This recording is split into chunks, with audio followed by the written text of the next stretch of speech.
കർത്താവിൽ പ്രിയ ദൈവജനമേ, ഇവർക്കും വീണ്ടും വരാമെന്ന് വാഗ്ദത്തം ചെയ്ത മാറ്റമില്ലാത്ത മരിച്ചുയർത്ത് ഇന്നും ജീവിക്കുന്ന ക്രിസ്തു യേശുവിൻ്റെ വല്ലഭത്വം നാമത്തിൽ സ്നേഹവന്ദനം. ഏറ്റവും ധന്യമായ ദിനത്തിനായി ദൈവത്തെ സ്തുതിക്കാം, സ്തോത്രം ചെയ്യാം. ഉയിർപ്പ് ഞായറിന് ശേഷമുള്ള മൂന്നാമത്തെ ഞായറാണ്. ഈ ദിനത്തിൽ വലിയവനായ ദൈവത്തെ ആരാധിക്കുവാൻ, മഹത്വപ്പെടുത്തുവാൻ ഈ കാലമൊക്കെ നമ്മെ സഹായിച്ച കരുതുന്ന ദൈവത്തിന് സ്തുതി സ്തോത്രം അർപ്പിച്ചുകൊണ്ട് നമുക്ക് ഇന്നത്തെ ശുശ്രൂഷയിലേക്ക് പ്രവേശിക്കാം.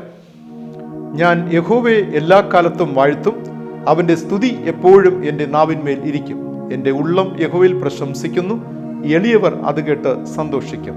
എന്നോട് ചേർന്ന് യഹോവയെ മഹിമപ്പെടുത്തുവൻ, നാം ഒന്നിച്ച് അവൻ്റെ നാമത്തെ ഉയർത്തുക. കണ്ണുകളടയ്ക്കാം, ദൈവത്തോട് നമുക്ക് പ്രാർത്ഥിക്കാം. സ്വർഗീയ പിതാവാം ഞങ്ങളുടെ നല്ല ദൈവമേ, പരമപിതാവായ ദൈവത്തിൻ്റെ സന്നിധിയോളം കടന്നുവരുവാൻ ബലഹീനരായ അടിയങ്ങളെ സഹായിക്കുന്നുണ്ടല്ലോ, സ്തോത്രം ചെയ്യുന്നു.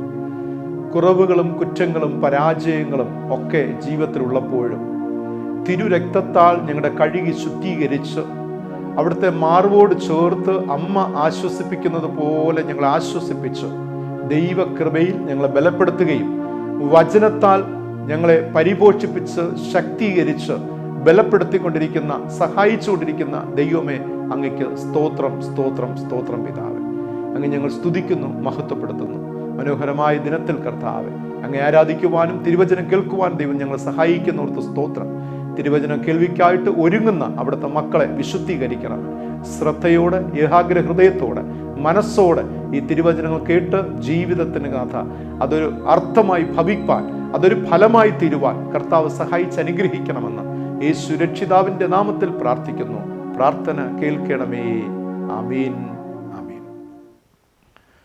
പ്രിയമുള്ളവരെ, കഴിഞ്ഞ ആഴ്ചയിൽ ധ്യാനത്തിൻ്റെ ഒടുവിൽ ഞാനൊരു ചോദ്യം ചോദിക്കുകയുണ്ടായി.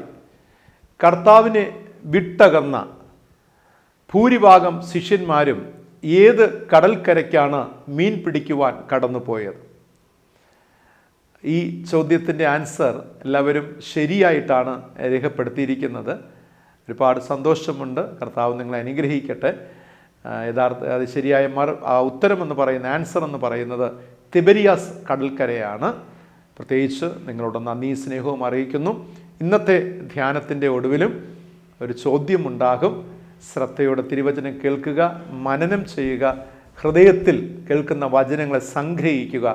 ഈ ഹൃദയത്തിൽ നിങ്ങളെ സ്പർശിച്ചാൽ, ഈ ധ്യാനം, ഈ വചനങ്ങൾ സ്പർശിച്ചാൽ, ഇത് നിങ്ങളുടെ പ്രിയപ്പെട്ടവർക്കായി ഈ സന്ദേശം ഷെയർ ചെയ്യുക. അവർ അംഗീകരിക്കുന്നു ഇല്ലയോ, നിങ്ങളത് ഷെയർ ചെയ്ത് കൊടുക്കുക.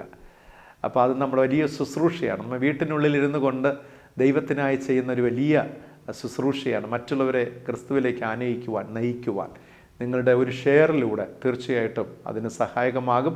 ദൈവം അതിനുള്ള മനസ്സും അതിനുള്ള എല്ലാവിധമായ സാഹചര്യവും അനുകൂല സാഹചര്യവും ദൈവം നിങ്ങൾക്ക് നൽകുമാറാകട്ടെ.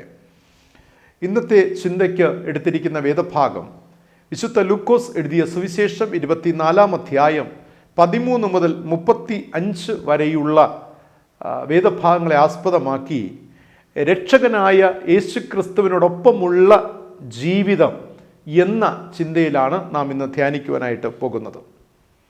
നാം ഏവരും അറിയുന്നത് പോലെ കർത്താവായ യേശുക്രിസ്തു ഉയർത്തതിന് ശേഷം സ്വർഗാരോഹണത്തിന് മുൻപായിട്ട് 10 പ്രാവശ്യം തൻ്റെ ശിഷ്യഗണങ്ങൾക്കും മറ്റുള്ളവർക്കുമായി പ്രത്യക്ഷത നൽകിയതായി തിരുവെഴുത്തുകൾ വെളിപ്പെടുത്തി നൽകുന്നുണ്ട്. അതിൽ ഒരു പ്രത്യക്ഷതയാണ് എല്ലാ വർഷവും നാം ധ്യാനിക്കുന്ന ഒരു ഭാഗമാണ്. എമ്മവൂസ് എന്ന ഗ്രാമത്തിലേക്ക് യാത്ര ചെയ്ത 2 ശിഷ്യന്മാർക്ക് കർത്താവ് നൽകുന്ന പ്രത്യക്ഷത. ഇത് ലൂക്കോസ് സുവിശേഷം 24-ന്റെ 13 മുതൽ 35 വരെയുള്ള ഭാഗത്ത് വ്യക്തമായും വിശദമായും രേഖപ്പെടുത്തി നൽകുന്നുണ്ട്. പ്രത്യേകിച്ചും കർത്താവ് നൽകിയ പ്രത്യക്ഷതകൾ, 10 പ്രത്യക്ഷതകളിൽ ഏറ്റവും വ്യക്തമായും വിശദമായും രേഖപ്പെടുത്തിയിട്ടുള്ള ഒരു സംഭവമാണ് എമ്മവൂസ് എന്ന ഗ്രാമത്തിലേക്ക് പോകുന്ന ശിഷ്യന്മാർക്ക് കർത്താവ് നൽകിയ പ്രത്യക്ഷത. ചോദ്യം, ആരാണ് ഈ ശിഷ്യന്മാർ? യോഹന്നാൻ സുവിശേഷം 19-ാം അധ്യായം 25-ാമത്തെ വാക്യത്തിന് പ്രകാരം ശിഷ്യന്റെ പേര് ക്ലെയോപ്പാവ് എന്ന് രേഖപ്പെടുത്തിയിരിക്കുകയാണ്. മറ്റൊരു ശിഷ്യന്റെ പേർ നൽകപ്പെട്ടിട്ടില്ല. വേദപുസ്തക പണ്ഡിതന്മാർ അഭിപ്രായപ്പെടുന്നത് പോലെ പെസഹ കഴിഞ്ഞ് ക്രിസ്തു ശിഷ്യനായ ഈ ക്ലെയോപ്പാവും കാരണം ക്രിസ്തുവിന് 12 ശിഷ്യന്മാർ ഒഴികെ വീണ്ടും വേറെയും ശിഷ്യന്മാർ ഉണ്ടായിരുന്നു എന്നതാണ്. അപ്പോൾ ഈ ക്ലെയോപ്പാവും തൻ്റെ ഭാര്യയുമായി പെസക കഴിഞ്ഞ് തങ്ങളുടെ വീട്ടിലേക്ക് എമ്മൗസിലേക്ക് മടങ്ങുന്ന സമയത്താണ് ഈ പ്രത്യക്ഷത നൽകുന്നത്. ഇവരുടെ യാത്ര എമ്മൗസ് എന്ന ഗ്രാമത്തിലേക്ക്, തങ്ങളുടെ ഭവനത്തിലേക്ക്. ഞാൻ മുൻപുള്ള ചില പ്രസംഗങ്ങൾ സൂചിപ്പിച്ചതുപോലെ തന്നെ യെരുശലേമിൽ നിന്നും എമ്മൗസ് എന്ന ഗ്രാമത്തിലേക്ക് 7 നാഴിക ദൂരമെന്നാണ് ബൈബിൾ പഠിപ്പിക്കുന്നത്. 7 നാഴിക എന്ന് പറയുന്നത് 14 കിലോമീറ്ററാണ് സൂചിപ്പിക്കുന്നത്. ഈ സംഭവം നടക്കുന്നത് യേശു ഉയർത്ത അതേ ഞായർ ദിനത്തിലാണ്. AD 30 നിസാൻ മാസം 16-ാം തീയതിയാണ് ഈ സംഭവം നടക്കുന്നത്. ഇന്നത്തെ ധ്യാനത്തിൽ ഞാൻ നിങ്ങളോട് പറയുവാൻ ആഗ്രഹിക്കുന്നത് 14 കിലോമീറ്റർ ദൂരമുള്ള യെരുശലേമിൽ നിന്നും എമ്മൗസ് വരെയുള്ള ഈ യാത്രയിൽ ശിഷ്യന്മാരുടെ ജീവിതത്തിൽ സംഭവിച്ച മാറ്റങ്ങളെ കുറിച്ചാണ്. അതായത് കുറച്ചുകൂടെ വ്യക്തമാക്കി വിശദമാക്കി പറഞ്ഞാൽ, കർത്താവായ യേശുക്രിസ്തുവിനെ കണ്ടുമുട്ടുന്ന അനുഭവിക്കുന്ന യാത്രയ്ക്ക് തൊട്ടു മുമ്പും അതിനുശേഷവും ഈ ശിഷ്യന്മാരുടെ ജീവിതത്തിൽ, ഈ ദമ്പതികളുടെ ജീവിതത്തിൽ സംഭവിച്ച മാറ്റങ്ങളെ കുറിച്ചാണ്, അനുഭവങ്ങളെ കുറിച്ചാണ്. ഞാൻ പറഞ്ഞല്ലോ, യെരുശലേം മുതൽ എമ്മൗസ് വരെ 14 കിലോമീറ്റർ, തിരിച്ചും അതുപോലെ എമ്മൗസ് തുടങ്ങി യെരുശലേം വരെ 14 കിലോമീറ്ററാണ്. ആകെ 28 കിലോമീറ്റർ. ചോദ്യം, യെരുശലേം മുതൽ എമ്മൗസ് വരെയുള്ള യാത്രാമധ്യേ 14 കിലോമീറ്റർ എന്താണ് സംഭവിച്ചത്? 2, എമ്മൗസ് മുതൽ യെരുശലേം വരെയുള്ള തിരികെയുള്ള 14 കിലോമീറ്റർ എന്ത് മാറ്റമാണ് ഇവർക്ക് സംഭവിച്ചത് എന്നതിനെ കുറിച്ചാണ്. ഓർക്കുക, ഞാനിത് താരതമ്യപ്പെടുത്തുവാൻ ശ്രമിക്കുന്നത് ഈ 24 കിലോമീറ്റർ. ശ്രദ്ധിക്കണം, യെരുശലേം മുതൽ പെസക കഴിഞ്ഞ് യെരുശലേം മുതൽ എമ്മൗസ് വരെ നടക്കുന്ന 14 കിലോമീറ്ററിലെ സംഭവങ്ങൾ, ഇതൊരു ഘട്ടം, ഒന്നാമത്തെ ഘട്ടമാണ്. രണ്ടാമത്തെ ഘട്ടം, ആ രാത്രിയിൽ തന്നെ തിരിച്ച് സഞ്ചരിക്കുകയാണ്, തിരികെ വീണ്ടും യെരുശലേമിലേക്ക് പോവുകയാണ്. ക്രിസ്തുവിൻ്റെ ദർശനം പ്രാപിച്ച ശേഷം ക്രിസ്തുവുമായി കൂട്ടായ്മ അനുഭവിച്ച് കഴിഞ്ഞ ഉടൻ തന്നെ അവർ പുറപ്പെടുകയാണ് തിരിച്ച് യെരുശലേമിലേക്ക്. 14 കിലോമീറ്റർ, ടോട്ടൽ 28 കിലോമീറ്റർ. നമ്മുടെ ജീവിതത്തിൻ്റെ ദൈർഘ്യം 28 കിലോമീറ്റർ. നമ്മുടെ ജീവിത ആയുസ് 28 കിലോമീറ്റർ. ചിന്തിക്കുക, ഇതിനെ 2ആയി നമുക്ക് വിഭാഗിക്കാം. ആദ്യ ഘട്ടം അഥവാ ആദ്യ ഭാഗം 14 കിലോമീറ്റർ, യെരുശലേം ടു എമ്മൗസ്. ഇവിടെ സംഭവിച്ച പ്രധാനപ്പെട്ട 2 കാര്യങ്ങളെന്ന് പറയുന്നത്, ഒന്ന്, യേശുവിനെ കുറിച്ച് ഹൃദയപൂർവ്വം സംഭാഷിച്ചുകൊണ്ട് ഇവർ യാത്ര ചെയ്യുകയാണ്. ലൂക്കോസ് സുവിശേഷം 24:14 വായിക്കുമ്പോൾ അവിടെ രേഖപ്പെടുത്തിയിരിക്കുന്നത്, സംഭവിച്ചതിനെ കുറിച്ചൊക്കെയും അവർ സംസാരിച്ചു കൊണ്ടിരുന്നു എന്നാണ് രേഖപ്പെടുത്തിയിരിക്കുന്നത്. ഇത് ഒരു മനുഷ്യൻ്റെ ജീവിതത്തിൻ്റെ ആദ്യ ഭാഗമാണ്. ബാല്യം മുതൽ യൗവനകാലം വരെയുള്ള ഒരു കാലഘട്ടമാണ്. യൗവനകാലം പൂർത്തീകരിക്കപ്പെടുന്ന കാലഘട്ടമാണ്. അതായത് ജീവിതത്തിൻ്റെ ആദ്യ ഭാഗം എന്നത് വേദപുസ്തകത്തിലൂടെ യേശുവിൻ്റെ ജീവിതത്തെക്കുറിച്ച് കേൾക്കുന്നത്, സംഭാഷിക്കുന്നത്. ഓർക്കുക, ഈ ആദ്യ 14 കിലോമീറ്റർ എന്ന് പറയുന്നത് നിങ്ങൾ ജനിച്ച നാൾ തുടങ്ങി യൗവനകാലം പൂർത്തീകരിക്കപ്പെടുന്ന നാൾ വരെയുള്ള കാലഘട്ടമാണ്. അത് 30 വയസ്സാകാം, 30-35 വയസ്സ് വരെയുള്ള ഒരു കാലഘട്ടം.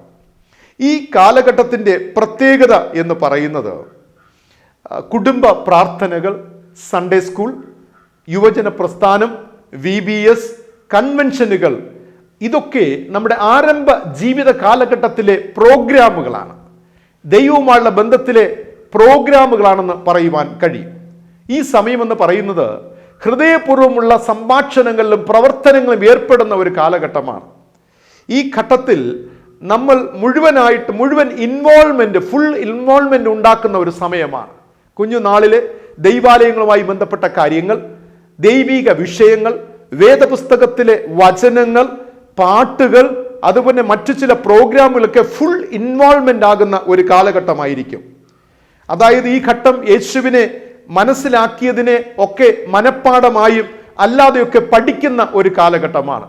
ആരാണ് യേശു എന്നും യേശുവിനെ വിശ്വസിച്ചാലുള്ള നന്മകൾ എന്താണെന്നും യേശുവിനോടൊപ്പം സഞ്ചരിച്ചാൽ എന്തൊക്കെ ലഭിക്കുമെന്നും എന്തുകൊണ്ട് യേശുവിനെ ആരാധിക്കുന്നു, മഹത്വപ്പെടുത്തുന്നു എന്നും ഇങ്ങനെയൊക്കെ ഒരുപാട് അറിവ് സമ്പാദിക്കുന്ന ഒരു കാലഘട്ടമാണ്. ഈ പുതിയ അറിവുകൾ സമ്പാദിക്കുന്നതോടൊപ്പം നാം യേശുവിനെ ഇഷ്ടപ്പെട്ട് തുടങ്ങുകയും ഈ യേശുവിനെ കുറിച്ച് സംഭാഷിക്കുകയും ഒരുപാട് കാര്യങ്ങൾ വ്യത്യസ്തമായ തലങ്ങളിൽ നാം വ്യാപൃതരാകുകയും ചെയ്യുന്ന ഒരു കാലഘട്ടമാണ്. ഇത് 14 കിലോമീറ്ററിന്റെ ഒന്നാമത്തെ ചിന്തയാണ്. ഈ ആദ്യത്തെ 14 കിലോമീറ്ററിന്റെ രണ്ടാമത്തെ ചിന്ത എന്ന് പറയുന്നത് അവർ ദുഃഖത്തിലും സംശയത്തിലും മാനസിക സംഘർഷത്തിലും ആയിത്തീരുന്ന ഒരു കാലഘട്ടമാണ്. 14 കിലോമീറ്ററിന്റെ രണ്ടാമത്തെ ഭാഗമെന്ന് പറയുന്നത് ലൂക്കോസ് സുവിശേഷം 24:21 വരെ വായിക്കുമ്പോൾ, ഞങ്ങളോ അവൻ ഇസ്രായേലിനെ വീണ്ടെടുപ്പാനുള്ളവൻ എന്ന് ആശിച്ചിരുന്നു എന്നാണ് ക്ലെയോപാവും ഭാര്യയും അവിടെ യേശുവിനോട് പറയുന്ന ഒരു ചിന്ത. നോക്കുക, ഇവിടെ യേശുവിനെ കുറിച്ചുള്ള പ്രതീക്ഷകൾ ഇവർക്ക് വലുതായിരുന്നു. കാരണം ജീവിതത്തിന്റെ ആദ്യഘട്ടം, യൗവനകാലം പൂർത്തീകരിക്കപ്പെടുന്നവരെയുള്ള കാലഘട്ടം എന്ന് പറയുന്നത് ഒരുപാട് ദൈവത്തെക്കുറിച്ചുള്ള പ്രതീക്ഷകളായിരുന്നു. God will do the possible things. Impossible ആയിട്ടുള്ള എല്ലാ കാര്യങ്ങളും ദൈവം പോസിബിൾ ആക്കി തീർക്കും. ദൈവത്തോട് പ്രാർത്ഥിച്ചാൽ സകലം ലഭിക്കും. നിങ്ങളുടെ ആഗ്രഹങ്ങളെ ദൈവത്തോട് പറഞ്ഞാൽ അത് ലഭിക്കും. നിങ്ങൾ അതുകൊണ്ട് വേദപുസ്തകത്തെ സ്നേഹിക്കണം, ബൈബിൾ വചനങ്ങളെ കാണാതെ പഠിക്കണം, പ്രാർത്ഥിക്കണം, മുട്ടിന്മേൽ നിൽക്കണം, ആരാധിക്കണം, ഒരു ആരാധന പോലും മുടക്കം വരുത്തരുത്. ഇങ്ങനെയുള്ള ഒരുപാട് കാര്യങ്ങൾ നൽകി പ്രതീക്ഷകളെ വർദ്ധിപ്പിച്ച ഒരു കാലഘട്ടമാണ്. എന്നാൽ യൗവനകാലം കഴിയുമ്പോൾ ശ്രദ്ധിക്കണേ, യൗവനകാലം കഴിയുമ്പോൾ ഒരു കുടുംബ ജീവിതത്തിലൊക്കെ പ്രവേശിക്കുന്ന കാലഘട്ടം അഥവാ ഒരു ജോബിലേക്കൊക്കെ പ്രവേശിക്കുന്ന കാലഘട്ടം, ആ സമയത്ത് നാം കുഞ്ഞിലെ പഠിച്ച കാര്യങ്ങൾ, നമ്മെ പഠിപ്പിച്ച യൗവനകാലം വരെ പ്രേരിപ്പിച്ച കാര്യങ്ങൾ നമ്മുടെ പ്രതീക്ഷയ്ക്കൊത്തവണ്ണം നടക്കാതെ വരുമ്പോൾ, നാം ആഗ്രഹിച്ച ഒരു ജീവിത പങ്കാളിയോ ഒരു കുടുംബമോ നമുക്ക് ലഭിക്കുന്നില്ല, നാം ആഗ്രഹിച്ച എണ്ണപ്രകാരമുള്ള തലമുറകളെ ലഭിക്കുന്നില്ല, നാം ആഗ്രഹിച്ച ഒരു ജോബ് ലഭിക്കുന്നില്ല, ഒരുപാട് പരിശ്രമിക്കുന്ന വീണ്ടും സമ്മർദ്ദങ്ങളും വിഷമതകളും ഭാരങ്ങളും പ്രതിസന്ധികളും വെല്ലുവിളികളും ഏറെ നമുക്ക് ചുറ്റും ഇങ്ങനെ കൂടി കുമിയുമ്പോൾ നാം പലപ്പോഴും മാനസികമായി തളർന്നു പോകുന്ന അനുഭവം, നാം ദുഃഖത്തിലും സംശയത്തിലും മാനസിക സംഘർഷത്തിലും ആയിത്തീരുന്ന അനുഭവമാണ് ഈ 14 കിലോമീറ്ററിന്റെ അവസാന ഭാഗത്ത് സംഭവിക്കുന്നത്. പ്രിയമുള്ളവരെ, ജീവിതത്തിൽ യുവത്വമൊക്കെ കഴിഞ്ഞൊരു ജീവിതം തുടങ്ങുമ്പോൾ, പ്രതീക്ഷകൾ നിരാശയായി തീരുമ്പോൾ നാം മാനസിക സമ്മർദ്ദത്തിൽ ആകുന്ന അനുഭവങ്ങൾ, യൗവനകാലം വരെ നേടിയ ക്രിസ്തീയ വിശ്വാസ അറിവുകൾ, അനുഭവങ്ങൾ യാഥാർത്ഥ്യമല്ലാതെയായി തീരുന്ന എന്ന് തോന്നിപ്പിക്കുന്ന സാഹചര്യങ്ങളും അനുഭവങ്ങളും, ദുഃഖത്തിലും മാനസിക സമ്മർദ്ദത്തിലുമായിത്തീരുന്ന ജീവിതങ്ങൾ, കുടുംബങ്ങൾ, സഭകൾ, വ്യക്തികൾ. പ്രിയമുള്ളവരെ, ഇതിൻ്റെ ഫലം എന്ന് പറയുന്നത്, ഇതിൻ്റെ ഔട്ട്കം എന്ന് പറയുന്നത്, തന്മൂലം ദൈവിക പ്രവൃത്തികളെ സംശയിച്ചു തുടങ്ങും. അറിവിലും ബുദ്ധിയിൽ നിന്നുള്ള ആരാധനകളും ആചാരങ്ങളും ചെയ്തു തുടങ്ങും. ശ്രദ്ധിക്കണം, വളരെ കാതലായ ഭാഗമാണ് ഞാൻ പറയുന്നത്. ക്രൈസ്തവ ജീവിതത്തിലെ ഒരു അപകടം പിടിച്ച സാഹചര്യത്തെക്കുറിച്ചാണ് പറയുന്നത്. പ്രതീക്ഷിച്ചത് നടക്കാതെ വരുമ്പോൾ, ആഗ്രഹിച്ചത് നടക്കാതെ വരുമ്പോൾ, ചിന്തിച്ചതൊന്നും നടക്കാതെ വരുമ്പോൾ, കുഞ്ഞിലെ പഠിപ്പിച്ചു തന്ന ശീലങ്ങൾ ഇതൊന്നും വർക്കൗട്ട് ആകാതെ പോകുന്ന കാലഘട്ടം വന്നു നിൽക്കുമ്പോൾ നാം സംശയിച്ചു തുടങ്ങും, നാം ഡെസ്പാകും, മാനസിക സമ്മർദ്ദം ഉണ്ടാകും. ആ സമയം നാം ഒരു തീരുമാനമെടുക്കും, നാമധേയ ക്രിസ്ത്യാനികളായി മാറ്റപ്പെടുന്ന ഒരു അനുഭവമാണ്. പേരിന് വേണ്ടി പ്രാർത്ഥിച്ചു തുടങ്ങും. ആചാരങ്ങളും ആരാധനകളും ശബത്ത് യോഗങ്ങളിലും ഉത്സവങ്ങളിലും മാത്രം ശ്രദ്ധ കേന്ദ്രീകരിച്ചു പോകും. ദൈവത്തിലും വചനങ്ങളിലും പ്രാർത്ഥനകളും ഒരുപാട് ഇൻവോൾവ്മെന്റ് ഉണ്ടാകുകയില്ല. ശരിയല്ലേ പ്രിയമുള്ള? ഒന്ന് ജീവിതത്തിലേക്ക് നോക്കിയേ, വലിയ ഇൻവോൾവ്മെന്റ് ഒന്നും ഉണ്ടാകത്തില്ല. നമ്മുടെ നാടൻ ഭാഷ പറഞ്ഞ് വെറും പടം കാണിച്ചുകൊണ്ടുള്ള ക്രിസ്തീയ ജീവിതമായിരിക്കും, വെറും പടം കാണിച്ചുകൊണ്ടുള്ള, അല്ലെ, വലിയ പ്രകസനങ്ങളായിരിക്കും. ആലയത്തിൽ പോകുന്നുണ്ട്, ഒരുപാട് കാര്യങ്ങൾ ചെയ്യുന്നു, കാണിക്ക കൊടുക്കുന്നു, അവിടെ പോകുന്നു, ഇവിടെ പോകുന്നു, വണ്ടി പിടിക്കുന്നു, കൺവെൻഷന് പോകുന്നു, യാത്ര ചെയ്യുന്നു, ഇതെല്ലാം ചെയ്യുന്നു. പക്ഷേ ഒന്നിനും ഇൻവോൾവ്മെന്റ് ഉണ്ടാകത്തില്ല. From the depth of the heart, ഹൃദയത്തിന്റെ അഗാധത്തിൽ നിന്ന് മനസ്സോടെ ചെയ്യുവാനുള്ള ഒരു താല്പര്യം ഉണ്ടാകുന്നില്ല എന്നുള്ളതാണ്. ജീവിതത്തിൻ്റെ ആദ്യ ഭാഗം 14 കിലോമീറ്റർ സംഭവിക്കുന്ന ഇത് തന്നെയാണ്. ആദ്യത്തെ യെരുശലേം മുതൽ എമ്മവൂസ് വരെയുള്ള ആ ഒരു പാതയിൽ സംഭവിക്കുന്ന ഈ രണ്ട് ഘട്ടങ്ങളാണ്. ഒന്ന്, ഞാൻ പറഞ്ഞു, യേശുവിനെക്കുറിച്ച് ഹൃദയപൂർവ്വം സംഭാഷിക്കുന്ന യുവത്വം വരെയുള്ള ആദ്യ കാലഘട്ടം. യുവത്വം തുടങ്ങിയുള്ള ഒരു കാലഘട്ടം എന്ന് പറയുന്നത് ദുഃഖത്തിലും സംശയത്തിലും മാനസിക സംഘർഷത്തിലും ആയിത്തീരുന്ന അനുഭവമാണ്. ഇനി ഈ ആദ്യ 14 കിലോമീറ്റർ യാത്രയിൽ ഇവർ ഹൃദയപൂർവ്വം യേശുവിനെക്കുറിച്ച് സംസാരിച്ചതിനാൽ യൗവനകാലം വരെ, ശ്രദ്ധിക്കണേ, 14 കിലോമീറ്ററിന്റെ മധ്യഭാഗം കഴിഞ്ഞ് തീരുന്നത് വരെ 2 നന്മകൾ, അത്ഭുതങ്ങൾ നടക്കുകയാണ്. 2 നന്മകൾ, അത്ഭുതങ്ങൾ ഇവിടെ ജീവിതത്തിൽ നടക്കുകയാണ്. കാരണം ഇവർ ഹൃദയപൂർവ്വമാണ് ഈ ക്ലയോപ്പാവും ഭാര്യയും സംഭാഷിക്കുന്നത്. യേശുവിനെ ഇഷ്ടമാണ്, യേശുവിന് ഇഷ്ടമാണ്, യേശുവിന് വിശ്വാസമുണ്ട്. ആ വിശ്വാസത്തിൻ്റെ അനുഭവത്തിലാണ് ഇവർ സംസാരിക്കുന്നത്, വചനങ്ങൾ പഠിക്കുന്ന, അല്ലേ? നമ്മുടെ യൗവനം വരെയുള്ള കാലഘട്ടത്ത് യേശുവിന് ഒരുപാട് ഇഷ്ടമാണ്. പരീക്ഷയ്ക്ക് പോകുമ്പോൾ പ്രാർത്ഥിക്കുന്നു, ഇൻ്റർവ്യൂവിന് പോകുമ്പോൾ പ്രാർത്ഥിക്കുന്നു, എല്ലാത്തിനും പ്രാർത്ഥിക്കുന്നു, ബൈബിൾ വായിക്കുന്നു, പള്ളിയിൽ പോകുന്നു, എല്ലാത്തിലും മനസ്സോടെ ഇൻവോൾവ്മെൻ്റ് ആകുന്നു എന്നുള്ളതാണ്. അതുകൊണ്ട് തന്നെ യേശു അവരെ തേടിയെത്തി അവരോടൊപ്പം യാത്ര ചെയ്യുന്ന അനുഭവം. ആമേൻ. ഒരു ഹല്ലേലൂയ പറഞ്ഞ പ്രിയമുള്ളവർ, ദൈവത്തെ മഹത്വപ്പെടുത്തിയ. അപ്പോൾ എപ്പോഴാണോ ഹൃദയപൂർവ്വം ഇൻവോൾവ് ആയത്, ഹൃദയപൂർവ്വം സംഭാഷിച്ചു തുടങ്ങി യേശുവിനെ കുറിച്ച് പറഞ്ഞുകൊണ്ട് പോകുന്നത്, യേശു അവരെ തേടി എത്തി അവരോടൊപ്പം യാത്ര ചെയ്യണ അദൃശ്യനായി യേശുവാണെന്ന് തിരിച്ചറിയുവാൻ കഴിയുന്നില്ല. ലൂക്കോസ് 24:15 രേഖപ്പെടുത്തിയിട്ടുണ്ട്.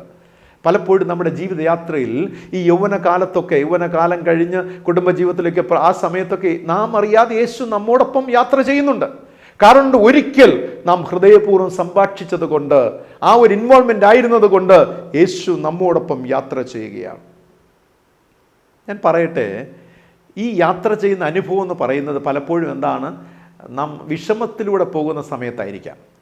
അതായത് പ്രതീക്ഷയ്ക്ക് വിരുദ്ധമായി ചിലതൊക്കെ സംഭവിക്കുമ്പോൾ. കാരണം ഒരു ഭാഗത്ത് ഇവർ പറയാൻ അതായത് യേശുവിനുള്ള സ്നേഹം ഇതെല്ലാം ഹൃദയവും സംഭാഷിക്കുന്നു. രണ്ടാം ഭാഗം എന്ന് പറയുന്നത് മാനസിക പിരിമുറുക്കത്തിലായി തീരുകയാണ്. പ്രതീക്ഷയ്ക്ക് വിരുദ്ധമായി സംഭവിച്ചതിനെ കുറിച്ച് പറഞ്ഞ് ഡെസ്പായി പോകുമ്പോഴാണ് ക്രിസ്തു അവരുടെ മധ്യേ അവരോട് ചേർന്ന് നടക്കുന്നത്.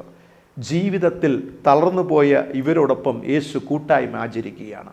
ജീവിതത്തിൽ തളർന്നുപോയ ഇവരോടൊപ്പം യേശു കൂട്ടായ്മ ആചരിക്കുന്നു.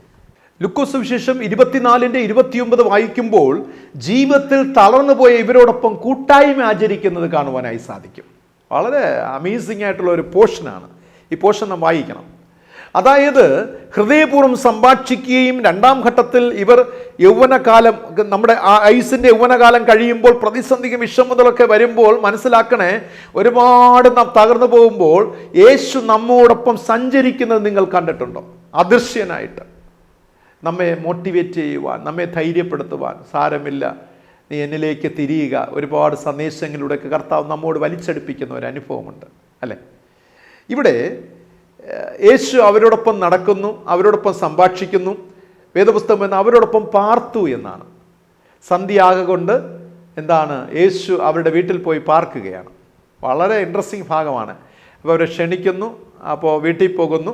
അവിടെ പറഞ്ഞു, ഞാൻ കരുതുന്നത് ഈ ക്ലയോപ്പാവിൻ്റെ വീട്ടിൽ അധിക സമയം യേശു തങ്ങി എന്നുള്ളതാണ്. അധിക സമയം എന്ന് ഉദ്ദേശിച്ചത് ഇവർ പോയ ശേഷം ഭക്ഷണം ഉണ്ടാക്കുന്നത്, ഭക്ഷണം പാകം ചെയ്യുന്ന സമയം അത്രയും യേശു ആ വീട്ടിൽ സ്പെൻഡ് ചെയ്യുകയാണ്. അതിനുശേഷം ഭക്ഷണം റെഡിയായപ്പോൾ അപ്പമെടുത്ത് അനുഗ്രഹിച്ചു. തളർന്നു പോയവൻ്റെ വീട്ടിലെ ഭക്ഷണത്തെ അനുഗ്രഹിച്ച് നൽകുകയാണ്.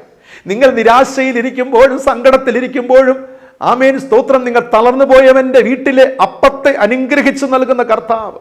എവിടെയൊക്കെ കുഞ്ഞു കുഞ്ഞു സന്തോഷമൊക്കെ ദൈവം ഇങ്ങനെ ബ്ലസ് ചെയ്ത് നൽകിയിട്ടുണ്ട്. കുഞ്ഞു കുഞ്ഞു സന്തോഷങ്ങളൊക്കെ, അല്ലേ? അവരെ ധൈര്യപ്പെടുത്തുകയാണ്, ഉറപ്പിക്കുകയാണ്. വിശ്വാസത്തിൽ അവരെ ഉറപ്പിച്ച് ശക്തി പകർന്ന് പറയുകയാണ്, നിങ്ങൾ ഒറ്റയ്ക്കല്ല, ഇസ്രായേൽ ജനം വിടുവിക്കപ്പെട്ടിരിക്കുകയാണ്. തൻ്റെ ത്യാഗത്തിലൂടെ, തൻ്റെ യാഗത്തിലൂടെ, ഞാൻ കാൽവരി കുരിശിൽ മരിച്ചതിലൂടെ വിടുവിക്കപ്പെട്ടിരിക്കുകയാണ്. അതുകൊണ്ട് നിങ്ങൾ നിരാശപ്പെടേണ്ട, ഒരു വലിയ സന്ദേശം നൽകപ്പെടുകയാണ്. നോക്കണേ, ഇത് ഉണ്ടാകാൻ കാരണം അവർക്കുള്ളിലുണ്ടാകുന്ന ദൈവിക നന്മയാണ്. ഒരു കാലത്ത് അവർ സമ്പാദിച്ച, കുഞ്ഞുനാൾക്കൾ യൗവനകാലത്തൊക്കെ സമ്പാദിച്ച ദൈവ സാന്നിധ്യമാണ് യേശുവിനെ അവരോടൊപ്പം കൂടെ സഞ്ചരിക്കുവാനായിട്ട് പ്രേരിപ്പിച്ചത്. യേശുക്രിസ്തുവിന് 12 ശിഷ്യന്മാരുണ്ടായിരുന്നു, അല്ലേ? അതിന് പുറത്തും ഒരുപാട് ശിഷ്യഗണങ്ങളുണ്ടായിരുന്നു. അവരിൽ പെട്ടവരാണ് ഈ ക്ലയോപ്പാവും ഭാര്യയും. അപ്പോൾ ഇവർ യേശുവിനെക്കുറിച്ച് ഒരുപാട്, യേശുവിനെ ഇഷ്ടപ്പെട്ടിരുന്നു, യേശുവിൻ്റെ പ്രവൃത്തികളെ അറിയുവാൻ ആഗ്രഹിച്ചിരുന്നു, യേശുവിനെ കേൾക്കുവാൻ കാണുവാനൊക്കെ ആഗ്രഹിച്ചിരുന്നവരാണ്. യേശുവിനെ ഒന്ന് കാണണം, അല്ലെ? യേശുവിനെ കാണണം, യേശു എന്നും ജയാളിയായി ജീവിക്കണം. അങ്ങനെ ഉള്ള അനുഭവത്തിന് യേശുവിൻ്റെ മരണം ഇതൊക്കെ സംഭവിക്കുന്നത്. ആ സമയത്താണ് യേശു അവർക്കെന്താണ്, യാത്രാമധ്യേ നിരാശരായെന്ന തളർന്നു പോയവരെ ധൈര്യപ്പെടുത്തി അനുഗ്രഹിച്ച് വിശ്വാസത്തിൽ ഉറപ്പിക്കുകയാണ്. ഇവിടെ സംഭവിച്ചത് ഒരു വലിയ ഡൈവേർഷനാണ്. ഇതാ വീട്ടിലാണ് സംഭവിക്കുന്നത്. വീട്ടിൽ പോയി സന്ധ്യയ്ക്ക് യാത്ര ചെയ്യുന്നത്, വീട്ടിൽ 14 കിലോമീറ്റർ സഞ്ചരിച്ചെത്തുന്നു, യേശുവും കൂടെ എത്തുന്നു, ഭക്ഷണം പ്രിപ്പയർ ചെയ്യുന്നു, ബ്ലസ് ചെയ്യുന്നു, വാഴ്ത്തി അനുഗ്രഹിക്കുന്നു, ഉറപ്പിക്കുന്നു. യേശു അദൃശ്യനായി വന്ന് അപ്രത്യക്ഷനാകുന്നു. അവിടെ ഭക്ഷണം വാഴ്ത്തി അനുഗ്രഹിച്ചപ്പോഴാണ് തങ്ങൾക്ക് മനസ്സിലായത് അത് കർത്താവായ യേശു എന്ന്. അവിടെ കണ്ണുകൾ തുറന്നു, യേശുവിനെ അനുഭവിക്കുകയാണ്. ആമീൻ. അന്ന് ആ രാത്രിയിൽ ഒരു വിളക്ക് വെട്ടത്തിൻ്റെ തീന്മേശയുടെ മുൻപിൽ കത്തിച്ചു വെച്ച വിളക്കിൻ്റെ നടുവിൽ ചുറ്റിലുമായിരിക്കുമ്പോൾ ഈ ക്ലെയോഫാവും ഭാര്യയും തങ്ങളോടൊപ്പം സഞ്ചരിച്ചത്, സംസാരിച്ചത്, ഭക്ഷണം കഴിച്ചത് യേശു എന്ന് തിരിച്ചറിയുന്നത് ഒരു വലിയ എക്സ്പീരിയൻസ് അവിടെ ലൈഫിൽ കിട്ടുകയാണ്. Yes, they experienced Jesus in their life. അവിടെ ജീവിതത്തിൽ യേശുവിനെ ആദ്യമായിട്ട് അനുഭവിക്കുകയാണ്. ആദ്യമായി ചിന്തയിലേക്ക് മടങ്ങി വരാം. എപ്പോഴാണോ ആദ്യമായി യേശുവിനെ അനുഭവിക്കുന്നത്, അവിടെ രണ്ടാമത്തെ ഘട്ടത്തിലെ യാത്ര തുടങ്ങുകയാണ്. Praise God. രണ്ടാമത്തെ ചിന്ത, ജീവിതത്തിൻ്റെ രണ്ടാമത്തെ ഭാഗമായ 14 കിലോമീറ്റർ എമ്മൗസ് തുടങ്ങി യെരുശലേമിലേക്ക് തിരിച്ച് യാത്ര ചെയ്യുകയാണ്.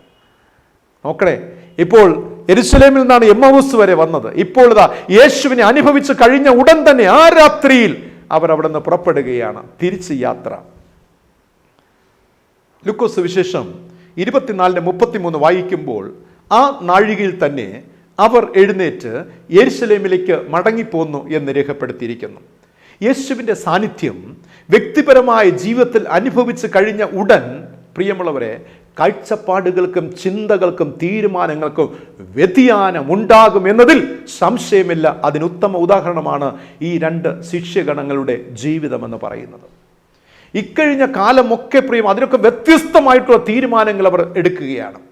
ഞാൻ പറഞ്ഞു വരുന്നത്, ആദ്യമായിട്ടാണ് ഇവർ യേശുവിനെ അനുഭവിക്കുന്നത്. ആദ്യമായിട്ടാണ് യേശുവുമായി അനേകർക്ക് ലഭിക്കാത്ത നേരിട്ടുള്ള കൂട്ടായ്മ ബന്ധം ഇവർക്ക് ലഭിക്കുന്നത്. യൗവനകാലം കഴിഞ്ഞ് ജീവിതത്തിൽ യൗവനകാലം കഴിയുന്നത് വരെ യേശുവുമായിട്ട് അനുഭവമില്ല. അറിവും ബുദ്ധിയിലൂടെയൊക്കെ യേശുവിനെ മനസ്സിലാക്കുന്നുണ്ട്, യേശുവിനെ അറിയുന്നുണ്ട്. പക്ഷേ അനുഭവമില്ലാത്ത ജീവിതമാണ്.